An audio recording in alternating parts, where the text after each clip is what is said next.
So 2011 Honda CR-V 2.4 liter.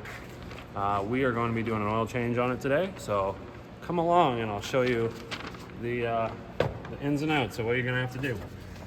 Here's our oil capacity chart here. You can see if we drain and refill the engine with the filter, we're 4.16 liters of 0W20 synthetic oil.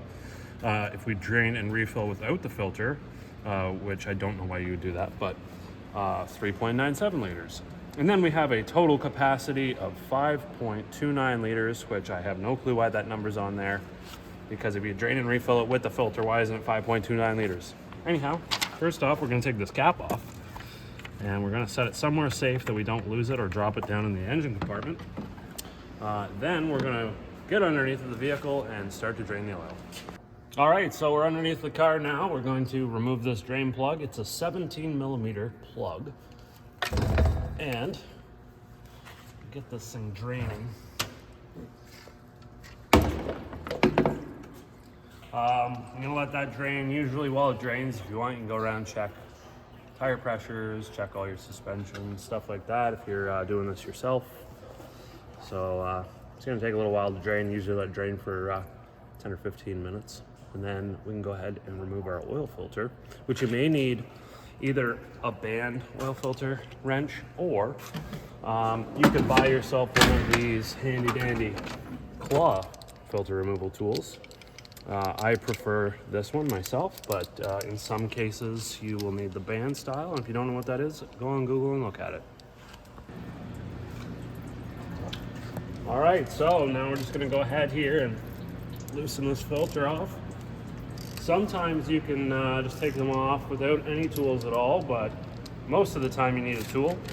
I first start to loosen it off until I can then use my hand, and I'll grab a rag like so, and then usually I just let that drip like that. It's still on by a few threads, but let that drain for a second, and that way you don't get your hand covered in oil. You could also wear gloves, or as recently seen on the internet, you could use a plastic cup to catch the oil.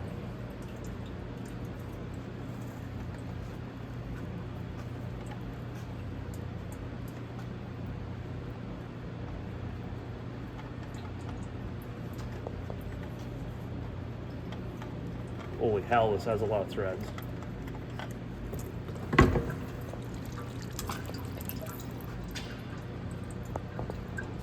So I've got my 0W20 oil here.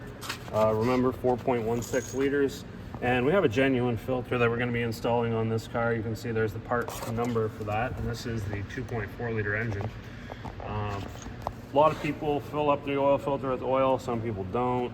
I'm going to. Whoops, I knew that was going to happen. So I put a rag on the bench.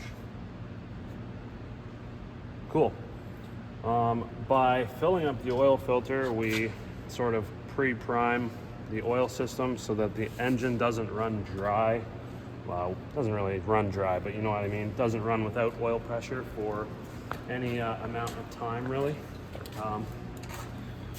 So we can now install this.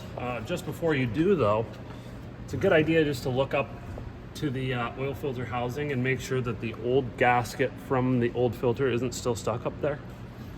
If it is and you don't pay attention and don't realize it, what can happen is you'll double up the gaskets and usually cause an oil leak. So there we go, we got that tight there. It does say on the filter to tighten it to 10 Newton meters, but just snug. It doesn't have to be cranked on there.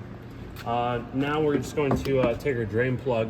You can see that we've got a gasket on there, and these should be replaced every time you do your oil change.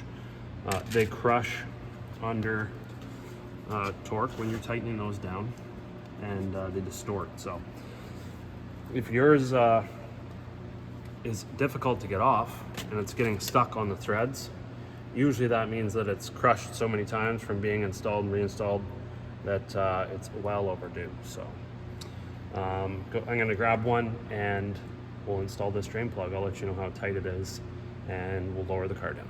We got this drain plug in there. We're going to torque this thing to 29 foot-pounds.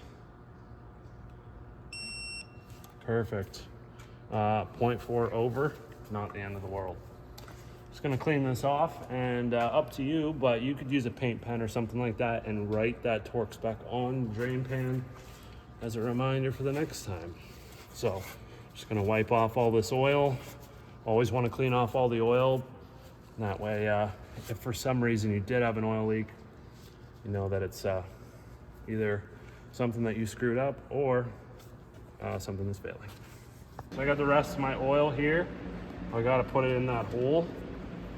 And I should probably get a funnel, but I like to live life on the edge. So I'm gonna carefully try to do this. There we go, look at that. Didn't even need a funnel. I'm gonna fill this engine up, and then we can just put the cap on, run it, and check our oil level. What do we got? Right in the sweet spot, baby. Yeah, right in the middle of the low and full mark. I can't. Oh, sorry, you can't see because I'm gonna keep moving. Perfect. Okay. So yeah, just run it for about 30 seconds, shut the car off, wait a couple minutes, pull the dipstick off, wipe it, reinstall dipstick, pull it out, get your measurement. Looks good. Now, we do have a different video on the channel if you'd like to go reset your oil life monitor.